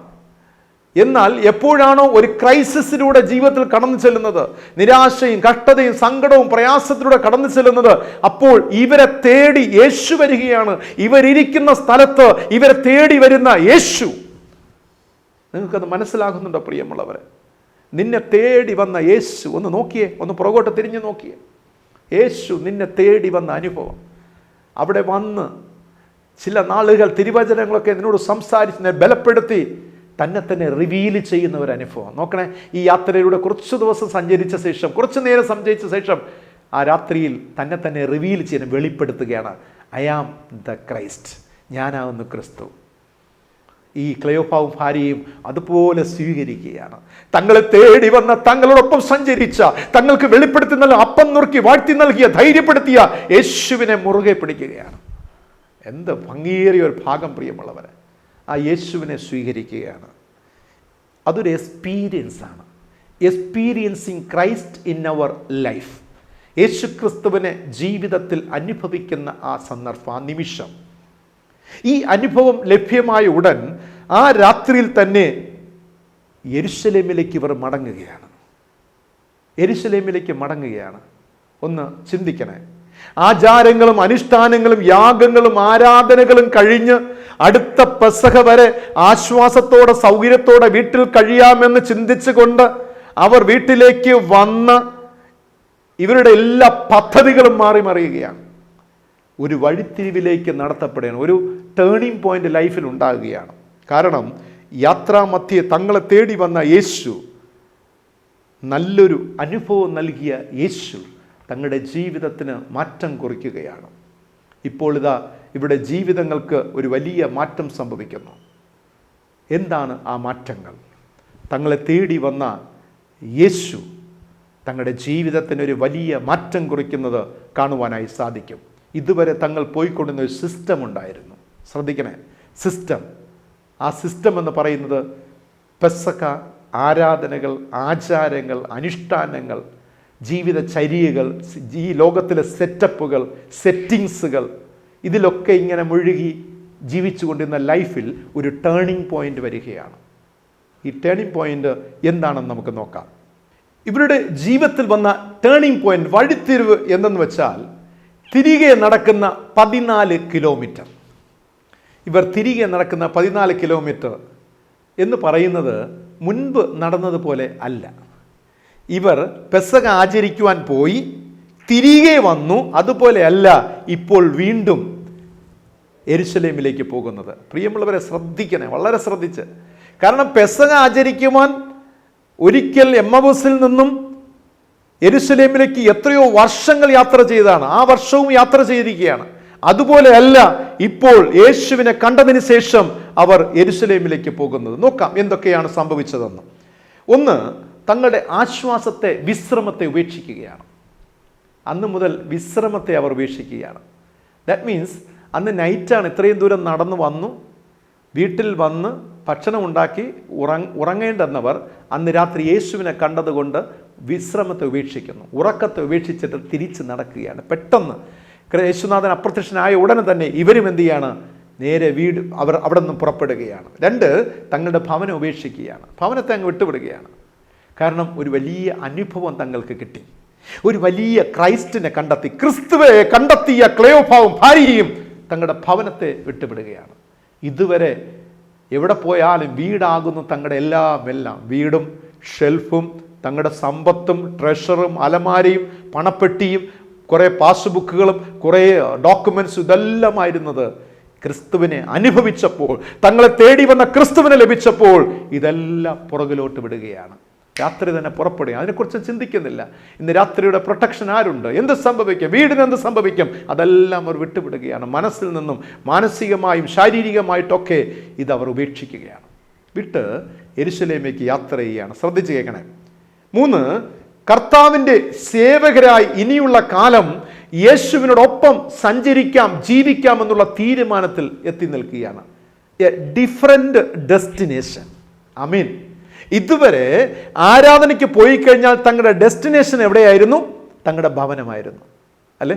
ആരാധനയ്ക്ക് പോയി കഴിഞ്ഞാൽ, പെസഹ ആചരിച്ചാൽ, ശബത്ത് യോഗം കഴിഞ്ഞാൽ, ഉത്സവങ്ങൾ കഴിഞ്ഞാൽ, കൺവെൻഷനുകൾ കഴിഞ്ഞാൽ എവിടെയാണ് തങ്ങളുടെ ഡെസ്റ്റിനേഷൻ? തങ്ങളുടെ ഭവനം. ഇപ്പോഴിതാ ആ ഭവനത്തെ വിട്ടുവിടുകയാണ്. ഇനി ഡെസ്റ്റിനേഷൻ എവിടെയാണ്? ക്രിസ്തുവിനോടൊപ്പം സഞ്ചരിക്കുക എന്നുള്ളതാണ്. സേവകരായി ക്രിസ്തുവിനെ സേവിക്കുന്ന ഇനിയുള്ള കാലം യേശുവിനോടൊപ്പം എന്ന കാഴ്ചപ്പാടിലെത്തുകയാണ്. നാലാമത് സംഭവിക്കുന്നത്, തിരികെ യാത്ര ചെയ്ത 14 കിലോമീറ്റർ സംഭാഷണം വ്യത്യസ്തതയുള്ളതായി മാറുകയാണ്. മുൻപിലത്തെ പോലെ അല്ല. യെരുശലേമിൽ നിന്ന് എമ്മവുസിലേക്ക് വരുമ്പോഴുണ്ടായ 14 കിലോമീറ്റർ സംഭാഷണമല്ല ഇപ്പോൾ തിരിച്ച് രാത്രി മടങ്ങിപ്പോകുമ്പോൾ ഇവർക്ക് സംഭവിക്കുന്നത്. Different conversation. കാരണം കാഴ്ചപ്പാടുകളൊക്കെ മാറി. ക്രിസ്തുവിനെ കണ്ടപ്പോൾ ചിന്തകൾ മാറി. ഇതുവരെ ഉണ്ടായിരുന്ന ധാരണകൾ മാറി. വ്യത്യസ്ത കാഴ്ചപ്പാട്. ഇനി നമുക്ക് ഈ ജീവനുള്ള ക്രിസ്തുവിനോടൊപ്പം സഞ്ചരിക്കണം. തങ്ങളെ തേടി വന്ന മറ്റാർക്കും ലഭ്യമാകാത്ത ഒരു പ്രത്യേക അനുഭവം തങ്ങൾക്ക് ലഭ്യമായി എങ്കിൽ തങ്ങളെക്കുറിച്ച് ദൈവത്തിനൊരു പദ്ധതിയുണ്ട്. ലോകം എന്ത് പറഞ്ഞാലും ഇനി ക്രിസ്തുവിന്റെ പിന്നാലെ ഞാൻ യാത്ര ചെയ്യും, കർത്താവിന്റെ കരത്തെ പിടിച്ചുകൊണ്ട് യാത്ര ചെയ്യും, ക്രിസ്തുവിനോട് കൂടെ ഞങ്ങൾ ആയിരിക്കും എന്ന തീരുമാനം. ഇവ സംഭാഷണങ്ങൾ മാറുകയാണ്. അതിൽ നിരാശയില്ല, അതിൽ ദുഃഖമില്ല, മാനസിക സമ്മർദ്ദമില്ല, അതുപോലെ അപ്രതീക്ഷിതമായി സംഭവിച്ച വിഷയങ്ങളൊന്നുമില്ല. അവർ കോൺഫിഡൻ്റ് ആണ്. അവർ വളരെ കോൺഫിഡൻ്റ് ആണ്. അവർ ഉറച്ച തീരുമാനത്തിലാണ്. കാരണം ഇനി വി വിൽ ഫോളോ ജീസസ്. ഞങ്ങൾ യേശുവിനോട് കൂടെ, യേശുവിനെ ഞങ്ങൾ പിൻപറ്റും എന്ന തീരുമാനം. Different conversation. 5-മതായി പുതിയ നിരൂപണങ്ങളും പുതിയ ദർശനങ്ങളും. ജീവിതത്തെക്കുറിച്ചൊരു പുതിയ കാഴ്ചപ്പാട് ലഭിക്കുകയാണ്. ദൈവരാജ്യത്തെക്കുറിച്ച് പുതിയ കാഴ്ചപ്പാട്. ഇനി ഞങ്ങൾ എങ്ങനെ ജീവിക്കണം? ഇതുവരെയുള്ള ആചാരങ്ങൾ, അനുഷ്ഠാനങ്ങൾ, ചടങ്ങുകളിലല്ല ഞങ്ങൾ ഒതുങ്ങി നിൽക്കേണ്ടുന്നത്. വ്യത്യസ്തമായിട്ട് കർത്താവ് കാണിച്ചെന്ന ഒരു പാത്തുണ്ടല്ലോ. ദൈവരാജ്യം നിത്യത നേടുവാനായി ക്രിസ്തുവിനോടൊപ്പം സഞ്ചരിക്കുവാനുള്ള ഒരു വഴി കണ്ടെത്തിയിരിക്കുകയാണ്. ക്രിസ്തുവിനോടൊപ്പം സഞ്ചരിക്കുക. ഇതുവരെ ഒരുപാട് ഉത്സവാഘോഷങ്ങൾ, ഒരുപാട് സംഭവങ്ങൾ ഉണ്ടായിരുന്നു ജീവിതത്തിൽ. അതുകൊണ്ട് നിർവൃതി അടഞ്ഞിരുന്നു. ഇപ്പോഴിതാ യേശുവിനോടൊപ്പം സഞ്ചരിക്കുവാനായിട്ട്, രക്ഷകനോടൊപ്പം സഞ്ചരിക്കുവാൻ ഒരു മാർഗം തുറന്നു കിട്ടിയിരിക്കുകയാണ്. Different observations. പുതിയ നിരൂപണങ്ങൾ, പുതിയ ദർശനങ്ങൾ. ഏറ്റവും ഒടുവിലായി വ്യത്യസ്തമായ തിരിച്ചറിവുകൾ. എന്നെ കേൾക്കുന്ന പ്രിയ ദൈവജനമേ, കർത്താവിനെ അനുഭവിക്കുന്നവർക്ക് മാത്രമേ, കർത്താവിനെ അനുഭവിച്ചവർക്ക് മാത്രമേ വ്യത്യസ്തമായ തിരിച്ചറിവുകൾ ഉണ്ടാകുകയുള്ളൂ. ഡിഫറെൻ്റ് റിയലൈസേഷൻസ്, പുതിയ ലക്ഷ്യപ്രാപ്തി ഉണ്ടാകുകയുള്ളൂ. നിങ്ങൾ യേശുവിനെ കണ്ടുമുട്ടിയവരാണോ? നിങ്ങൾ യേശുവിനെ അനുഭവിച്ചിട്ടുള്ളവരാണോ? എങ്കിൽ നിങ്ങൾക്കൊരു ലക്ഷ്യപ്രാപ്തി ഉണ്ടാകും, നിങ്ങളൊരു പുതിയ തിരിച്ചറിവുണ്ടാകും പ്രിയമുള്ളവരെ. അത് മറ്റാർക്കും ലഭിക്കണമെന്നില്ല. നിങ്ങളോടൊപ്പം ഇതുവരെ ആരാധിച്ച ആർക്കും ലഭ്യമാകണമെന്നില്ല. നിങ്ങളുടെ വീട്ടിൽ ആർക്കും ലഭ്യമാകണമെന്നില്ല പ്രിയമുള്ളവരെ. യേശു ഇവർക്കായി കൊടുത്ത ഒരു ബ്ലെസ്സിങ്സ് ആണ്, ഒരു അനുഗ്രഹമാണ്. ഒരു പുതിയ ലക്ഷ്യപ്രാപ്തിയിലേക്ക് ഇവർ നയിക്കപ്പെടുകയാണ്. ഇനി തങ്ങൾക്ക് പെസഹ യാഗം കഴിക്കേണ്ട ആവശ്യമില്ല. ആമേൻ. അവർ തിരിച്ച് ഇനി ഞങ്ങൾക്ക് പെസഹ വേണ്ട. ഓരോ വർഷവും കാത്തിരുന്ന് നേർച്ച പോലെ, അല്ലെ, ഞാൻ മുൻപ് പ്രസംഗങ്ങൾ പറഞ്ഞിട്ടുണ്ട്, ദൈവത്തിൻ്റെ ജനം യെരുശലേമിൽ വന്ന് ആചരിക്കേണ്ട 17 ഉത്സവങ്ങൾ, യെരുശലേമിൽ വന്ന് ആചരിക്കേണ്ട ഏക ഉത്സവം എന്ന് പറയുന്നത് പെസഹയാണ്. ഇനി ഞങ്ങൾക്ക് പെസഹ വേണ്ട. അവർ ഉപേക്ഷിക്കുക, റിജക്റ്റ് ചെയ്യുകയാണ്. ഇനി ഞങ്ങൾക്ക് പെസഹ വേണ്ട, പെസഹ യാഗം വേണ്ട, ആചാര അനുഷ്ഠാനങ്ങൾ വേണ്ട, ശബത്തുകൾ തേടി അലയേണ്ട കാര്യമില്ല. പകരം ഇനി ഞങ്ങൾക്ക് രക്ഷകനോടൊപ്പമുള്ള യാത്രയും ജീവിതവും. ആമേൻ. രക്ഷകനോടൊപ്പമുള്ള യാത്രയും ജീവിതവും. എത്ര ബ്യൂട്ടിഫുൾ ആയിട്ടുള്ള ഒരു അനുഭവം പ്രിയമുള്ളവരെ. ഇത്രയും നാളുള്ള അനുഭവങ്ങളൊക്കെ റിജക്റ്റ് ചെയ്തുകൊണ്ട് ഇനി ഞങ്ങൾ കണ്ടുമുട്ടിയ, എന്നെ തേടി വന്ന ഈ യാത്രാമധ്യേ, ജീവിതയാത്രാമധ്യേ ഞങ്ങളെ തേടി വന്ന ഇവർ ഒരിക്കലും പ്രതീക്ഷിച്ചിരുന്നില്ല. അപ്രതീക്ഷിതമായി ഒരു പെട്ടെന്ന് സംഭവിച്ച കാര്യമാണ്. ഇവർ വീട്ടിൽ പോയി അന്ന് രാത്രി ഭക്ഷണം കഴിച്ച് നാളെയുള്ള ജോലികളൊക്കെ ചെയ്യുക, ഒരുപാട് കാര്യങ്ങളൊക്കെ ഇവിടെ മനസ്സിലുണ്ടായിരുന്നു. പക്ഷേ എല്ലാം മാറി മറിയുകയാണ് ഒരു സ്പാർക്കിൽ പ്രിയമുള്ളവരെ. ഈ 2 പേരും നേരെ ചെല്ലുന്നത് പ്രിയമുള്ളവരെ യേശുവിൻ്റെ ശിഷ്യഗണങ്ങളുടെ അടുക്കലേക്കാണ്. ഇനി ഈ ഭാഗം ശ്രദ്ധിച്ച് കേൾക്കണേ. ഈ 2 പേരും നേരെ ചെല്ലുന്നത് യേശുവിൻ്റെ യഥാർത്ഥ ശിഷ്യഗണങ്ങളുടെ അടുക്കലേക്കാണ്. യെരുശലേമിലെത്തി ശിഷ്യന്മാരെ കണ്ടു. വഴിയിൽ സംഭവിച്ചതും വീട്ടിൽ സംഭവിച്ചതെല്ലാം ഇവർ ശിഷ്യന്മാരോട് പങ്കുവയ്ക്കുകയാണ്, വിശദമായി പറയുകയാണ്. ഈ പറഞ്ഞുകൊണ്ടിരിക്കുമ്പോൾ തന്നെ ഒരു വലിയ മിറക്കിൾ സംഭവിക്കുകയാണ്. യേശു വീണ്ടും അവരുടെ നടുവിൽ പ്രത്യക്ഷനാകുകയാണ്. ശിഷ്യഗണങ്ങളുടെ നടുവിൽ പ്രത്യക്ഷനാകുമ്പോൾ ഇപ്പോൾ കൂടെ ആരുണ്ട്? ക്ലെയോപ്പാവുമുണ്ട്, ഭാര്യയുമുണ്ട്. ആമേൻ. ദൂരസ്ഥരായിരുന്നവരെ ദൈവം സമീപസ്ഥരാക്കി തീർത്തിരിക്കുന്ന ഒരു മഹത്വകരമായ അനുഭവത്തെ നോർക്കണേ. അവിടെ അവർ യേശു ആവശ്യപ്പെട്ട പ്രകാരം ഭക്ഷണം നൽകുകയാണ്. യേശു പറയാണ്, നിങ്ങളുടെ കയ്യിൽ കഴിപ്പാൻ എന്തുണ്ട്, ഭക്ഷിപ്പാൻ എന്തുണ്ട്? ഉടനെ വേദപുസ്തകം എന്ന് ഒരു കഷ്ണം വറുത്ത മീനും തേൻകട്ടയും യേശുവിന് കഴിക്കുവാൻ നൽകുകയാണ്. യേശു അത് ഭക്ഷിക്കുന്നു. ഭക്ഷിച്ച ശേഷം യേശു അവരോട് പറഞ്ഞു, ഇവിടെയാണ് വളരെ ശ്രദ്ധിക്കുന്നത്, യേശു അവരോട് പറയുകയാണ്, പരിശുദ്ധാത്മാവിനെ ഞാൻ നിങ്ങളുടെ മേൽ അയക്കും, നിങ്ങളോ ഉയരത്തിൽ നിന്ന് ശക്തി ലഭിക്കുവോളം നഗരത്തിൽ പാർപ്പിൻ എന്ന് പറയുകയാണ്. ആമേൻ. ഉയരത്തിൽ നിന്ന് ശക്തി പ്രാപിക്കുവോളം നിങ്ങൾ നഗരത്തിൽ തന്നെ പാർപ്പിൻ. ആരോടാ പറയുന്നേ? 11 ശിഷ്യന്മാരവിടെയുണ്ട്. യൂദ ഒഴികെ 11 പേരുണ്ട്. പ്ലസ് ആരുണ്ട്? ക്ലെയോപ്പാവും ഭാര്യയുമുണ്ട്. അപ്പോൾ 13 പേരോട് ചേർത്ത് പറയുകയാണ്, നിങ്ങളിനി ഈ നഗരത്തിൽ പാർപ്പിൻ. അതിനർത്ഥം do not go to your home. ഇനി പഴയ അനുഭവത്തിലേക്കല്ല, ഇനി നിങ്ങളിവിടെ പാർക്കണം. ഒരു പുതിയ ദൗത്യമാണ്, ഒരു പുതിയ യാത്രയ്ക്ക് തുടക്കം കുറിക്കാൻ പോവുകയാണ്. അതിന് ശക്തി പകരുന്നത് രക്ഷകനായ ക്രിസ്തു. ഇനി നിങ്ങൾക്കൊരു പുതിയ യാത്ര, ഒരു പുതിയ കാഴ്ചപ്പാട്, ഒരു പുതിയ ദർശനം, ഒരു പുതിയ ലക്ഷ്യപ്രാപ്തി. ഇതിന് ഞാൻ നിങ്ങളോട് കൂടെയുണ്ട്. ലോകത്തിൻ്റെ അവസാനം വരെ ഞാൻ നിങ്ങളോട് കൂടെയുണ്ട്. നിങ്ങൾ കൈവിടപ്പെടുകയില്ല, നിങ്ങൾ ഉപേക്ഷിക്കപ്പെടുകയില്ല. സുഖ സമ്മിശ്രമായ ജീവിതത്തിൻ്റെ നടുവിൽ ഞാൻ നിങ്ങളോടൊപ്പം കൂടെയുണ്ട്. നോക്കുക, ഒരു പുതിയ ജീവിതത്തിന് തുടക്കം, ന്യൂ ബിഗിനിങ്, ന്യൂ സ്റ്റാർട്ട്. ചിന്തിക്കാവുന്നതേ ഉള്ളൂ പ്രിയമുള്ളവരെ. എന്താണ് ഈ പുതിയ തുടക്കം? ആമേൻ. എന്താണ് ഈ പുതിയ തുടക്കം പ്രിയമുള്ളവരെ? ഒരു വലിയ സന്തോഷമാണോ? ഒരു വലിയ സമ്പത്തിൽ കിട്ടുന്ന ഒരു അനുഭവമാണോ? ഞാൻ വിശദമാക്കാം. ഒരു പുതിയ തുടക്കം കർത്താവർക്ക് നൽകുവാൻ പോവുകയാണ്. ഉയർത്തുന്ന ശക്തി പ്രാപിക്കുമ്പോൾ ഇവിടെ പാർപ്പിൻ. അത് കഴിഞ്ഞാൽ എന്താണ്? ഞാൻ വിശദമാക്കാം. അത് കഴിഞ്ഞാൽ കഷ്ടത നിറഞ്ഞ ഒരു ജീവിതമാണ്, വിഭവങ്ങളില്ലാത്ത ജീവിതം, ഭക്ഷണത്തിനോ വസ്ത്രത്തിനോ ഷുവർട്ടി ഇല്ലാത്ത ഒരു ജീവിതമാണ്. ഒരു ശരാശരി യഹൂദനിൽ നിന്നും വ്യത്യസ്തമായ ഒരു ജീവിതമാണ്.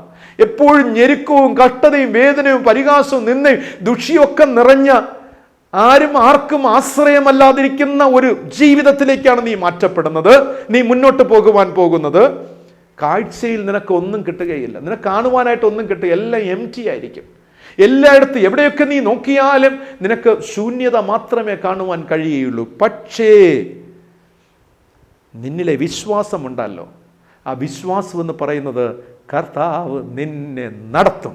The God will provide U, God will guide you. Yes, Jesus will provide and guide you. കർത്താവ് നിന്നെക്കായി കരുതും, കർത്താവ് നിന്നെ നടത്തും. ഈ 13 പേരോടായി പറഞ്ഞത് തന്നെയാണ്, ഉയരത്തിൽ നിന്ന് ശക്തി ലഭിക്കുവാൻ നിങ്ങൾ ഇരിപ്പിൻ. ഇത് കഴിഞ്ഞ ശേഷം ശക്തി പ്രാപിച്ച് നിങ്ങൾ 4 ഭാഗത്തായിട്ട് എൻ്റെ സേവയ്ക്കായി നിങ്ങൾ ഇറങ്ങിച്ചെല്ലുവൻ. നിങ്ങൾക്കൊന്നുമില്ല, യേശു കൂടെ ഉണ്ടായിരുന്നപ്പോൾ ഈ ലോകത്ത് തങ്ങളുടെ പാരുന്ന ഭക്ഷണത്തിന് ബുദ്ധിമുട്ടില്ല. യേശുവിനെയും കൊണ്ട് പോകുമ്പോൾ, യേശു കൂടെ ഇരിക്കുമ്പോൾ ഭക്ഷണമെല്ലാം കിട്ടും, കാഴ്ചയാൽ എല്ലാം ഉണ്ട്. പക്ഷേ ഇനി നിങ്ങൾ ജീവിക്കുവാൻ പോകുന്നത് വിശ്വാസത്താൽ. നിങ്ങൾ വിശ്വാസത്താൽ യേശുവിനെ നോക്കിക്കണ്ട് പ്രാർത്ഥിക്കുന്നത് പോലെ നിങ്ങളുടെ ജീവിതത്തിൻ്റെ സകലമായ ആവശ്യങ്ങളും ദൈവം, നിങ്ങൾ വിശ്വാസ കണ്ണുകൊണ്ട് നോക്കിക്കാണുക. എൻ്റെ നീതിമാൻ വിശ്വാസത്താൽ ജീവിക്കും, എൻ്റെ നീതിമാൻ വിശ്വാസത്താൽ ജീവിക്കും. കാഴ്ചയാലല്ല, വിശ്വാസത്താൽ. അത്രേ പ്രിയമുള്ളവരെ, വിശ്വാസം എന്നതോ വേദപുസ്തകം പറയുന്നു അല്ലേ, കാണാത്ത കാര്യങ്ങളുടെ നിശ്ചയമാണ് പ്രിയമുള്ളവരെ, കാണാത്ത കാര്യങ്ങളുടെ നിശ്ചയം. യെസ്, ഗാഡ് വിൽ പ്രൊവൈഡ് എന്നൊരനുഭവമാണ്. ഈ വിശ്വാസ യാത്രയാണ് യേശു നമ്മെ പഠിപ്പിച്ചത്. യഥാർത്ഥത്തിൽ എവിടെ ചെല്ലുവാനായിട്ട്, നിത്യതയിൽ പ്രവേശിക്കുവാൻ ഈ ഒരു യാത്രയാണ് കർത്താവ് നമുക്ക് മുൻപിൽ കാണിച്ചു തന്നത്. പ്രിയമുള്ളവരെ, ഈ അനുഭവത്തിൽ നാം പ്രവേശിച്ചിട്ടുണ്ടോ? ഈ അനുഭവത്തിൽ എപ്പോഴെങ്കിലും പ്രവേശിക്കുവാൻ കഴിഞ്ഞുവോ പ്രിയമുള്ളവരെ?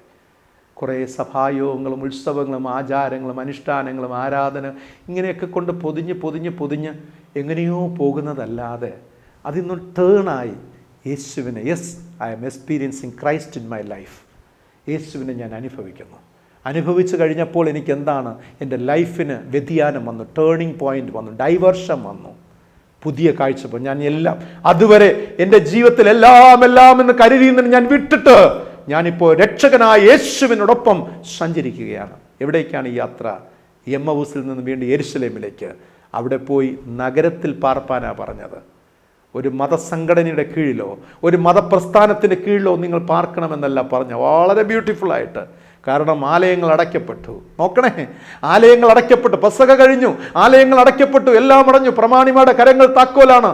യേശു പറഞ്ഞു, നിങ്ങൾ ഈ നഗരത്തിൽ പാർപ്പിൻ. അതെവിടെയാണെന്ന് വെച്ച്, എവിടെയാണോ സ്പേസ് കിട്ടുന്നത് അവിടെ നിങ്ങൾ പാർപ്പിൻ. ഉയരത്തിൽ നിങ്ങൾക്ക് ശക്തി കിട്ടും. ഇനി നിങ്ങൾക്ക് ശക്തി തരുന്നത് പെസഹയല്ല, ഇനി നിങ്ങൾക്ക് ശക്തി തരുന്നത് ദൈവാലയമല്ല, ശബത്ത് യോഗങ്ങളല്ല, ഇനി തരുന്നത് കൺവെൻഷൻ യോഗങ്ങളോ മറ്റൊന്നുമല്ല. നിങ്ങൾക്ക് ശക്തി പകരുന്നത് ഉയരത്തിലെ ശക്തി നിങ്ങൾക്ക് ലഭിക്കുവോളം ഇരിപ്പിൻ. അതിനുശേഷം ഞാൻ നിങ്ങളെ നയിക്കും. ആ ശക്തി ഉണ്ടല്ലോ, the power of the Holy Spirit, അത് നിങ്ങളെ ഗൈഡ് ചെയ്യും. വ്യത്യസ്തമായി ഈ പോകുന്ന യാത്രയിൽ മറ്റേ ഒന്നും കാണുകയില്ല, വിഭവങ്ങൾക്കൊന്നും ഷുവർട്ടിയില്ല, എന്ത് തിന്നും, എന്ത് കൊടുക്കും, എന്ത് സംഭവിക്കും ഒന്നും അറിയില്ല. പക്ഷേ കാണുന്നു ഞാൻ അല്ലേ, വിശ്വാസത്താൽ എനിക്കായി ഒരു നന്മ ദൈവം ഒരുക്കും, എൻ്റെ ആവശ്യങ്ങൾ ദൈവം നിറവേറ്റും, എന്നെ കരുതും. ഞാൻ എൻ്റെ ലക്ഷ്യപ്രാപ്തിയിലായിട്ട് മുന്നോട്ട് പോകുക. ദൈവജനമേ, എപ്പോഴും നിങ്ങൾ മുന്നോട്ട് യാത്ര ചെയ്യുക. യേശുവിനെ അനുഭവിച്ച നിങ്ങൾ, ദൈവത്തിൻ്റെ പരിശുദ്ധാത്മാവ് നിങ്ങളെ നടത്തുന്ന വഴിയിലൂടെ നിങ്ങൾ സഞ്ചരിക്കുക. നിങ്ങളുടെ ജീവിതത്തിൽ വഴിത്തിരിവുകൾ ഉണ്ടായിട്ടുണ്ടോ? അതോ ആചാരങ്ങളിലും അനുഷ്ഠാനങ്ങളിലും മുഴുകി ഒരു ശരാശരി യഹൂദനെ പോലെ നിങ്ങൾ ജീവിക്കുകയാണോ? ഒരു ശരാശരി യഹൂദനെ പോലെ ജീവിച്ചാൽ മതി എന്നാണോ നിങ്ങൾ ചിന്തിക്കുന്നത്? പ്രിയമുള്ളവരെ, യേശുവിനെ നിങ്ങൾ കണ്ടുമുട്ടിയോ? യേശുവിനെ നിങ്ങൾ അനുഭവിക്കുന്നുണ്ടോ? രക്ഷകനോടൊപ്പമുള്ള ജീവിതം നിങ്ങൾ ഇന്ന് ആഗ്രഹിക്കുന്നുണ്ടോ? ചിന്തിക്കുക, യേശുവിൻ്റെ സാന്നിധ്യത്തിനായി ആഗ്രഹിക്കുക, കൊതിക്കുക. പ്രിയമുള്ളവരെ, യേശു വരും, യേശു നിങ്ങൾക്ക് പ്രത്യക്ഷത നൽകും, നിങ്ങളുടെ ജീവിതത്തിന് മാറ്റം വരുത്തും. പ്രിയമുള്ളവരെ, ആ കരങ്ങളൊന്ന് ഹോൾഡ് ചെയ്ത് പിടിക്കുക. ആമേൻ. പ്രാർത്ഥനയിലൂടെ യേശുവേ, എൻ്റെ ജീവിതത്തിന് വ്യതിയാനം നൽകണമേ, എൻ്റെ ജീവിതത്തിനൊരു മാറ്റം നൽകണമേ. ദൈവത്തോട് പ്രാർത്ഥിക്കാമോ? അതിനായി ദൈവം നമ്മെ സഹായിക്കട്ടെ. രക്ഷകനോടൊപ്പമുള്ള ജീവിതം നയിപ്പാൻ പരിശുദ്ധനായ ദൈവം നമ്മെ സഹായിക്കുമാറാകട്ടെ. ആമേൻ. ഇന്നത്തെ ചോദ്യം ഇതാണ്: യെരുശലേമിൽ നിന്നും 7 നാഴിക ദൂരം വരുന്ന ഏത് സ്ഥലത്തേക്കാണ് ക്ലെയോപ്പാവും ഭാര്യയും സഞ്ചരിച്ചത് എന്നതാണ്. അപ്പോൾ ആ സ്ഥലത്തിൻ്റെ പേര് എന്താണ്? യെരുശലേമിൽ നിന്നും ക്ലെയോപ്പാവും ഭാര്യയും സഞ്ചരിച്ചത് ഏത് ഗ്രാമത്തിലേക്കായിരുന്നു? ആ സ്ഥലത്തിൻ്റെ പേര് നിങ്ങൾ കമൻറ്റ് ബോക്സിൽ രേഖപ്പെടുത്തുക. ശേഷം ഈ വചനം നിങ്ങളെ സ്പർശിച്ചു എങ്കിൽ തീർച്ചയായിട്ടും മറ്റുള്ളവർക്കായി ഷെയർ ചെയ്ത് കൊടുക്കുക. ദൈവത്തിൻ്റെ പരിശുദ്ധാത്മയെ അനുഗ്രഹിക്കുമാറാകട്ടെ. ആമീൻ. കണ്ണുകളടയ്ക്കാം, ദൈവത്തോട് പ്രാർത്ഥിക്കാം. ഉന്നതനും വല്ലഭനുമായിരിക്കുന്ന സർവശക്തനായ സ്വർഗീയ പിതാവാം നല്ല ദൈവമേ, മാറ്റമില്ലാത്ത, മറക്കാത്ത, സ്നേഹിക്കുന്ന, കരുതുന്ന, ആദരിക്കുന്ന, മാനിക്കുന്ന ദൈവം കർത്താവെ, അങ്ങ് ഞങ്ങൾ സ്നേഹിക്കുന്നു. മഹത്വകരമേറിയ ഇൻപമേറിയ തിരുവചന ദൂതിനായി സ്തോത്രം ചെയ്യുന്ന പിതാവേ, ജീവിതത്തിൻ്റെ 14 കിലോമീറ്റർ, ശേഷം വരുന്ന 14 കിലോമീറ്റർ ഞങ്ങൾ എവിടെയാണോ സഞ്ചരിച്ച് നിന്നത് അവിടെ നിന്ന് മടക്കയാത്ര. ആ മടക്കയാത്ര വ്യത്യസ്തമായ അനുഭവങ്ങളാണ്. നന്ദി പിതാവേ, നന്ദി അപ്പ. സ്തോത്രം, സ്തോത്രം, സ്തോത്രം. എമ്മവൂസിൽ നിന്നും യെരുശലേമിലേക്കുള്ള യാത്ര മുൻ വർഷങ്ങളിലൊക്കെ ചെയ്തതുപോലെ അല്ല. കാഴ്ചപ്പാടുകൾ മാറി. ഇനി പാർക്കുവാൻ പോകുന്ന നഗരത്തിൽ, സ്തോത്രം പിതാവേ, ആചാരങ്ങളുടെ ഇടയ്ക്കല്ല, അനുഷ്ഠാനങ്ങളുടെ ഇടയിലല്ല, പകരം നഗരത്തിൽ പാർത്തുകൊണ്ട് സ്വർഗീയ ശക്തി പ്രാപിച്ചുകൊണ്ട് ദേശത്തിന്റെ തലങ്ങും വിലങ്ങും സത്യസാക്ഷികളായി ജീവിക്കുവാൻ കർത്താവ് ഞങ്ങളെ വിളിച്ചു വേർതിരിച്ച കൃപയ്ക്കായി സ്തോത്രം. കർത്താവെ, ആ ഒരു വലിയ കൽപ്പന ഞങ്ങൾ അനുസരിച്ചുകൊണ്ട് കർത്താവിൻ്റെ പ്രിയ മക്കളായി ജീവിക്കുവാൻ എല്ലാ നിലകളും ഞങ്ങളെ സഹായിക്കണമെന്ന് പ്രാർത്ഥിക്കുന്നു. നന്ദിയപ്പ. ഈ സന്ദേശം ഗ്രഹിച്ച കേട്ട എല്ലാ മക്കൾക്കായി സ്തോത്രം. അഭിഷേകം ചെയ്യണമേ, അനുഗ്രഹിക്കണമേ. കഴിഞ്ഞ ആഴ്ചകൾ അപ്പൻ്റെ കൃപ കൂടെ ഇരുന്നല്ലോ. ഈ ആഴ്ചകളും ഞങ്ങളുടെ ജീവിതചര്യകൾ ഓരോന്നിലും ദൈവത്തിൻ്റെ സഹായം നൽകണമേ. ദൈവിക ഉദ്ദേശങ്ങൾ മനസ്സിലാക്കി ഞങ്ങൾ ജീവിക്കട്ടെ. ദൈവിക പദ്ധതിയും പ്രകാരം നടക്കട്ടെ അപ്പ. ദൈവിക പരിധിക്കുള്ളിൽ നിന്നുകൊണ്ട് അങ്ങ് സേവിച്ച് ആരാധിച്ച് മഹത്വപ്പെടുത്തുവാൻ സർവശക്തനായ ദൈവം ഞങ്ങളെ സഹായിച്ച് അനുഗ്രഹിക്കുമാറാകണമെന്ന് യേശു രക്ഷിതാവിൻ്റെ നാമത്തിൽ പ്രാർത്ഥിക്കുന്നു. പ്രാർത്ഥന കേൾക്കണമേ. ആമീൻ. കർത്താവിൻ്റെ പ്രാർത്ഥന നമുക്ക് ഒരുമിച്ച് ചൊല്ലാം. സ്വർഗസ്ഥനായ ഞങ്ങളുടെ പിതാവേ, തിരുനാമം വിശുദ്ധീകരിക്കപ്പെടണം, തിരുരാജ്യം വരണമേ, തിരുവിഷ്ടം സ്വർഗത്തിലെ പോലെ ഭൂമിയിലുമാകണമേ. ഞങ്ങൾക്ക് ആവശ്യമുള്ള ആഹാരം നൽകണമേ. ഞങ്ങൾ കടക്കാരോട് ക്ഷമിച്ചിരിക്കുന്നത് പോലെ ഞങ്ങളുടെ കടങ്ങളും ഞങ്ങളോട് ക്ഷമിക്കണം. ഞങ്ങളെ പരീക്ഷയിൽ കടത്താതെ ദുഷ്ടങ്ങളിൽ നിന്നും വിടുവിക്കണം. രാജ്യവും ശക്തിയും മഹത്വം ഇന്നും എന്നേക്കും അങ്ങേക്കുള്ളതാകുന്നുവല്ലോ. ആമീൻ. വിശ്വാസത്തോടെ ആശീർവാദം നമ്മുടെ കർത്താവും രക്ഷിതാവുമായ യേശു മിശിഹായുടെ കൃപയും പിതാവായ ദൈവത്തിന്റെ സ്നേഹം പരിശുദ്ധാത്മാവാം ദൈവത്തിന്റെ കൃപാനുഗ്രഹം നാം ഏവരോടും സദാകാലം സർവ്വദാ കൂടിയിരിക്കുമാറാകട്ടെ. ആമീൻ, ആമീൻ, ആമീൻ. പ്രിയരെ, രക്ഷകനോടൊപ്പമുള്ള ഒരു ജീവിതം ആഗ്രഹിക്കുക, അതിൽ വസിക്കുക, ആ ജീവിതം ആസ്വദിക്കുക. ലക്ഷ്യപ്രാപ്തിയിലെത്തുവാൻ ദൈവത്തിൻ്റെ പരിശുദ്ധാത്മാവ് നമ്മെ സഹായിക്കട്ടെ. Amen. God bless you. Thank you very much.